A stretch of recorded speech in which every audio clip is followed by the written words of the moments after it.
Something very strange is happening. It seems that there are phantom animal surgeons on the loose. Let's take a look at a couple examples.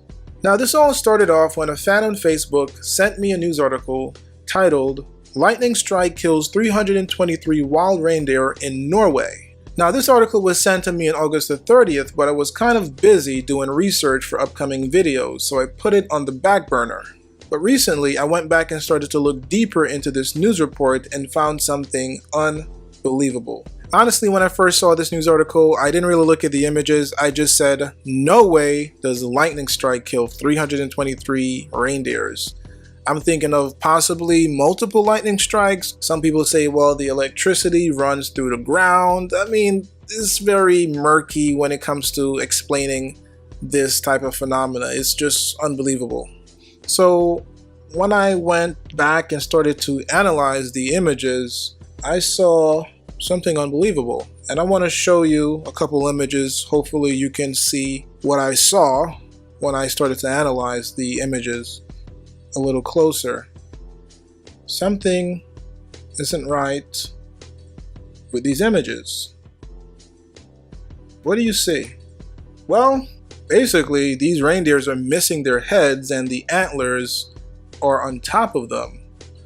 How does a lightning strike decapitate a reindeer? How do you explain that? I have no doubt that some of these animals have been mutilated.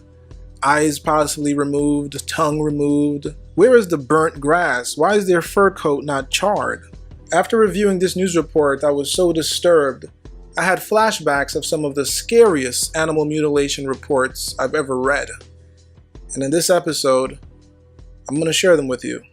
In the book Secrets of the Mysterious Valley, the author says, on March the 7th, 1995, I received a call from Brian Norton. He had attended the UAD training seminar in November, and up until now, he had never investigated a UAD case. He told me of a report filed that morning by a rancher a mile south of Del Norte. Bob Kernan had been driving past his pasture when he noticed his herd circling around something on the ground. At the time, he thought this unusual but didn't check. Later, he noticed the herd had drifted away from the area and saw a calf lying on the ground. Thinking the animal was sick, he went out and made a grisly find. Of the hundreds of UAD cases I had personally investigated or researched, this is one that physically gave me the creeps.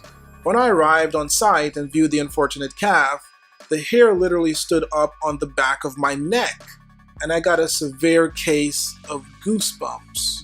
The month-old female was missing its spine from the hips to the skull. The brain was gone.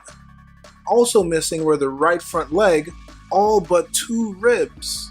Both eyes, plus a 2-inch circle of hide around the upside socket, both ears, the intestines, reproductive tract, lungs, and a small 2-inch diameter coring out of the rectum.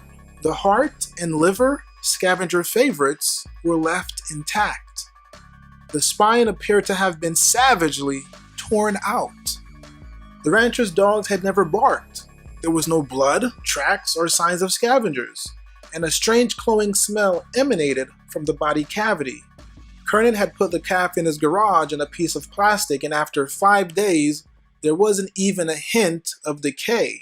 The closest description I can think of to describe the unusual odor would be a sweet, pungent, earthly smell. Not everyone agreed.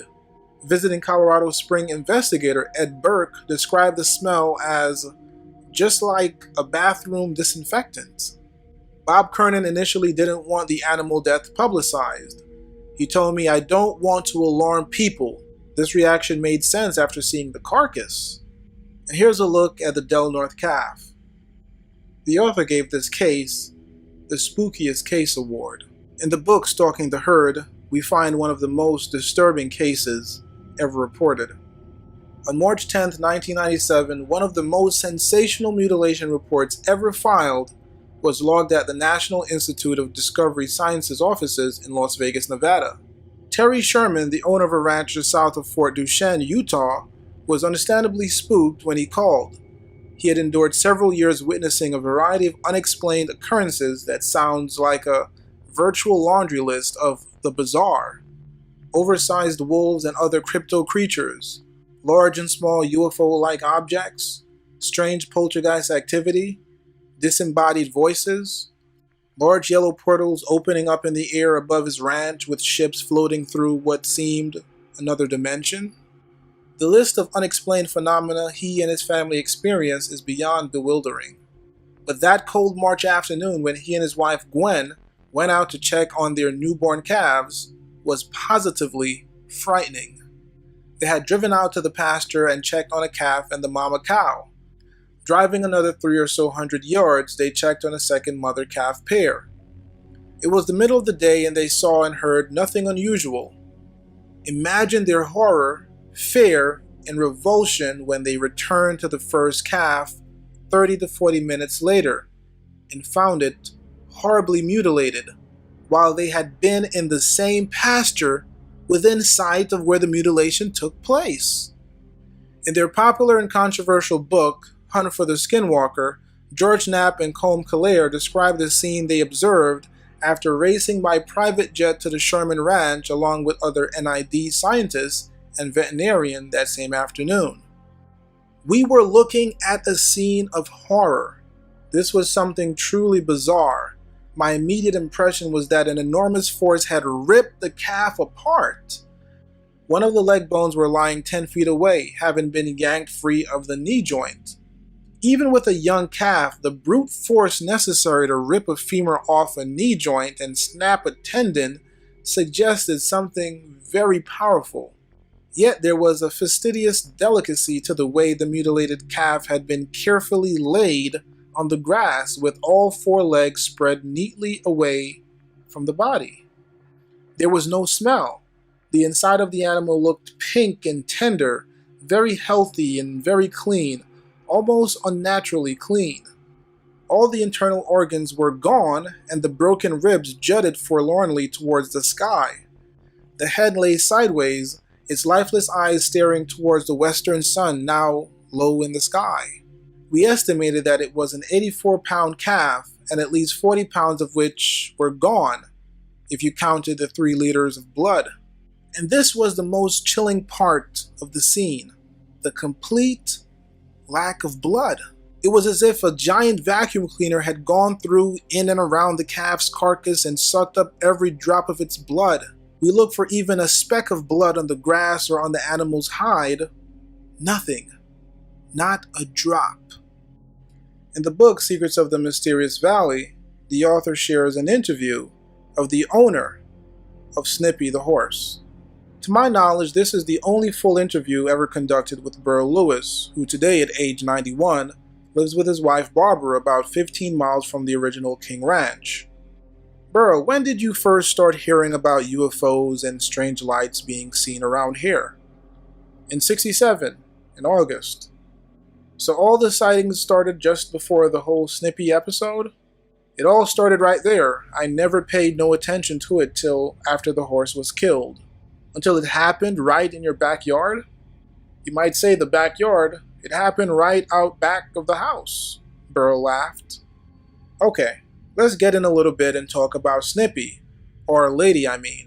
The press changed the horse's name. I guess Snippy was a more colorful name. I never corrected them when it came out. I kinda smiled and said, hell, Snippy's alright with me. Snippy was the horse I rode on. Lady was her colt, so it's kind of funny the way it turned out. They called the colt Snippy and the horse I had Lady, so I never corrected them. What did you, Nellie, and Harry think when you found the horse? We had no idea what caused it because I know nobody with a knife could cut that meat so smooth, and nobody could ever take the meat off the bones where it was as white as that piece of paper over there. Now, I don't give a darn who you are. There's not a butcher of any kind that can make that bone look like it sat there for years. The eyeballs were gone, the tongue was gone, the esophagus was gone, and the windpipe was gone. All the hair, the mane hair, and hide on the neck cleared down to where the collar fit. But that cut completely around was smooth. It's just impossible to cut it that way. I inquired about the medicinal smell that was reported around the carcass. Well, it just hung around the horse really, it seemed to be floating in the area. Nellie was quoted as saying it smelled like embalming fluid. Nah, I wouldn't say it was embalming fluid. I've smelled plenty of that. It was like medicine. That's the way I'd put it, but I don't know what kind of medicine. Do you have any idea how they removed the brain out of the skull? Hell, I know how the skull got cut open. I was there, and I held the light for the guy that cut it open. And there was no brain in there. It was dry. So there was no opening in the cranial cavity? There was no opening of any kind. How about the green glob that looked like a chicken liver that Nellie found? Well, I don't know what that was. I'll be darned if I do. It was like an acid burn, but there was no smell of acid or burnt hair. When you look back at the Snippy incident and understand that Snippy was the first publicized mutilation from all over the world, what do you think about that? Well, I never thought nothing about it. Now let's take a look at my final thoughts. Can you imagine being a farmer, living on a ranch with livestock you couldn't protect?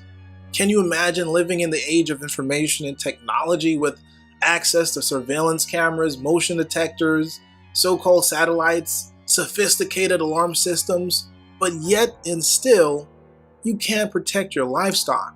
And more importantly, you can't find out who is killing them. What force is out there that is so stealthy and intelligent that is capable of taking whatever it wants without causing any alarm, and then leaving the scene after doing a brain surgery, after removing an eye, a tongue, an udder, and without leaving a footprint or a trail of blood? This is true power. Can you imagine if this force was unleashed on a city? We wouldn't know what hit us, and the perpetrators would never be caught. What if I told you this force is active in the national parks and in the wilderness? What if I told you the government has been hiding this information and turning a blind eye because they have no solutions to the problem? I wonder why no psychic investigators has ever been hired to attempt to find the perpetrators of these animal mutilations. Leave your comments below. Let me know your thoughts about this episode of High Strangeness. Thanks for watching. Be sure to share, like, subscribe, and consider becoming a patron to support this weekly series.